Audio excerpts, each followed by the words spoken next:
دوستو، ہر انسان کو موت آنی ہے۔ حضرت علی رضی اللہ تعالی عنہ کا فرمان ہے، انسان سویا ہوا ہے، جس دن موت آئے گی وہ جاگ جائے گا۔ حدیث اور قرآن کے مطابق آخرت میں 8 سوال کیے جائیں گے۔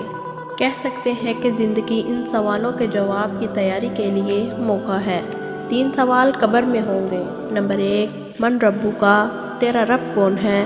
من دینک، تیرا دین کیا ہے؟ من نبیک، تیرا نبی کون ہے؟ اور 5 سوال حشر کے میدان میں ہوں گے، جہاں حضرت آدم علیہ السلام سے لے کر آخری انسان تک جمع ہوگا۔